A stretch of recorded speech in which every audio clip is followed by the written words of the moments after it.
Hello everyone, welcome back.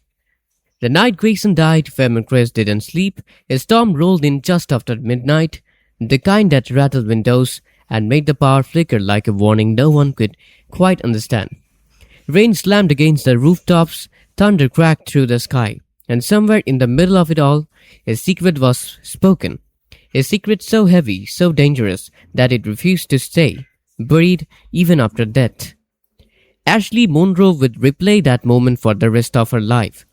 It had started with a phone call at 11:47 p.m. Grayson's name lit up the screen and instantly something felt off. He wasn't someone who called late at night unless it mattered, and the tone of his voice when she answered confirmed her worst fear. He sounded like a man who had finally hit a wall he couldn't climb over, his voice thin and desperate against the backdrop of the howling wind. She didn't ask questions. She grabbed her keys and drove straight to him, her heart pounding, harder with every mile.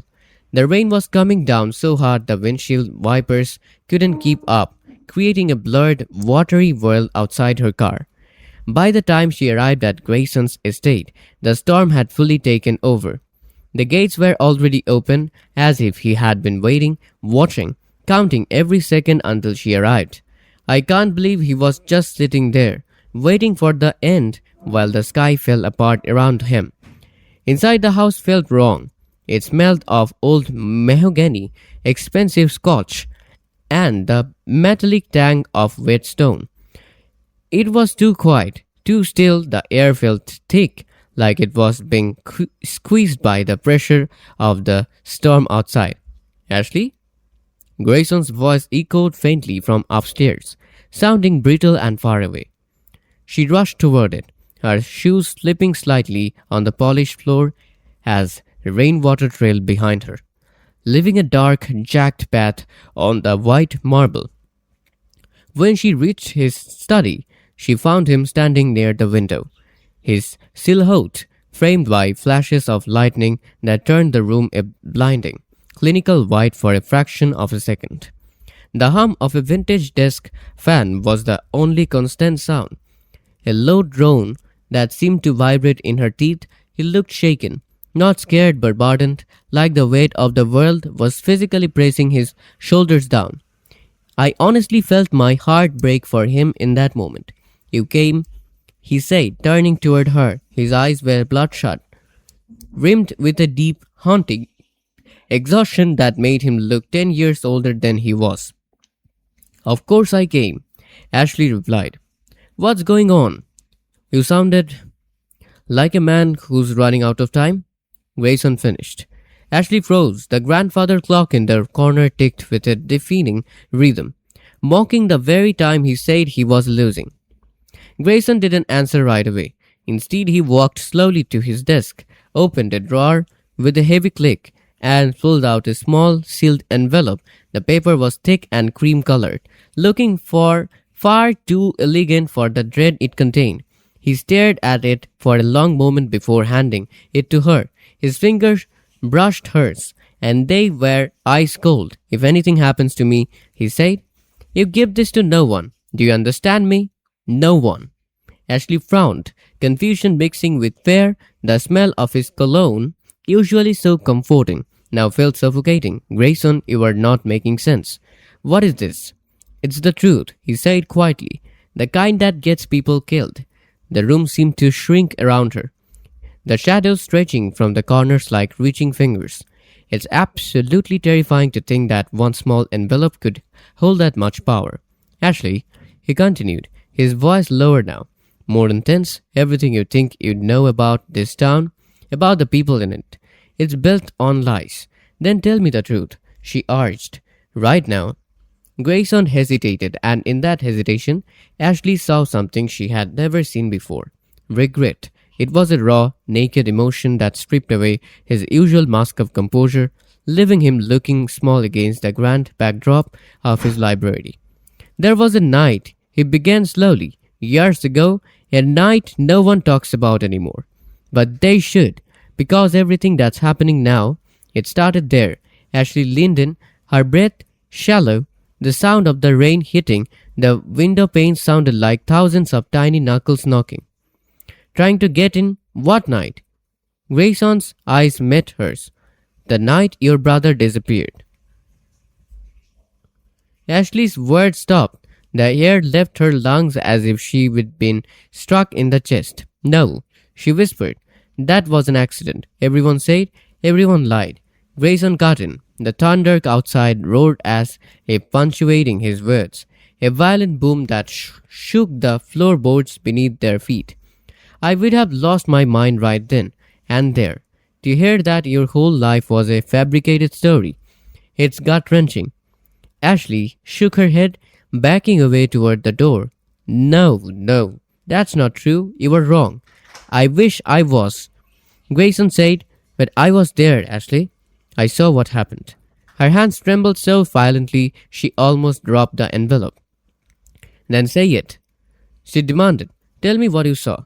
Grayson's jaw tightened, his gaze darting to the darkness of the hallway beyond the study door. Your brother didn't just disappear, he said. He was taken. Silence. Deafening, suffocating silence. The kind of silence that rings in your ears until it hurts. Taken? Ashley repeated, barely able to form the word. Grayson nodded. And the people responsible? They're still here, living their lives, pretending nothing ever happened. He looked at her with such pity it made her stomach churn. Ashley's mind raced, trying to connect the dots, trying to make sense of something that shattered everything she believed. Who? She asked, her voice breaking. Who did this? Grayson looked toward the door again, his posture stiffening. That's why I called you, he said. Because if I say their names out loud, there is no going back. I can't believe she stayed as long as she did. The tension in that room was high enough to snap a wire. Ashley stepped closer, wanting to grab him, to shake the names out of him. Grayson, please.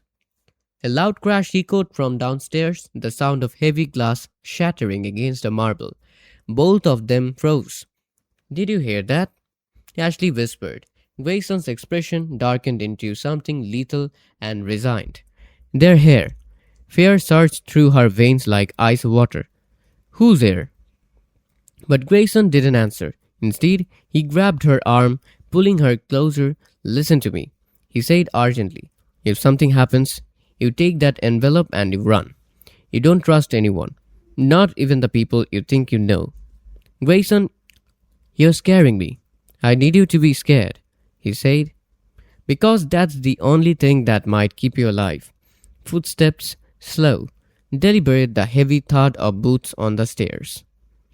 The implications of this night are staggering. For years, Fairmont Crest has maintained a facade of perfection, built on the disappearance of a young man that everyone dismissed as a tragic accident.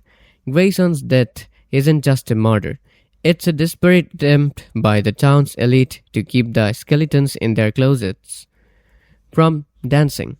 The moment Ashley took that envelope, she inherited a target. The social structure of this entire community is now at risk of total collapse. If the truth comes out, it doesn't just ruin reputations, it sends the pillars of the community to prison. The power dynamic has shifted from those with the money to the girl with the photograph, and that makes her the most dangerous person in Fairmont Crest.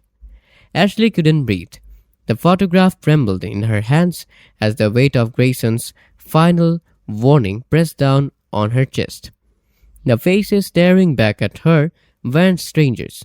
They were people woven into the very fabric of Fairmont Crest. People who smiled at charity galas, who offered condolences when her brother disappeared, who had stood beside her family and promised justice. And yet, they had been there. That night, this isn't real, Ashley whispered, even as every instinct told her otherwise. A sudden creak from the hallway snapped her out of it. She froze. Grayson's words echoed in her mind. You don't trust anyone. Her pulse spiked. Someone could still be in the house. Clutching the envelope tightly, Ashley moved carefully across the room. Her eyes scanning every shadow, the study door remained half open, swaying slightly as if disturbed only moments ago. The silence was suffocating, too clean, too deliberate. Whoever had been there, they were gone. Or worse, watching, Ashley forced herself to move. She knelt beside Grayson's body, tears slipping down her face, despite her efforts to stay focused. I'm so sorry, she whispered. You tried to tell me? Her gaze drifted back to the photograph. This wasn't just evidence. It was a map, a starting point. Grayson hadn't died for nothing. But if she stayed, she might be next. She stood abruptly, wiping her tears, her fear slowly hardening into something sharper. Determination. I won't let them bury this, she said under her breath. Ashley's hands shook as she whispered the words Grayson never got to finish. It was them, and just like that, the truth began to surface. A truth that would expose the darkest secret Fairmont Crest had ever hidden.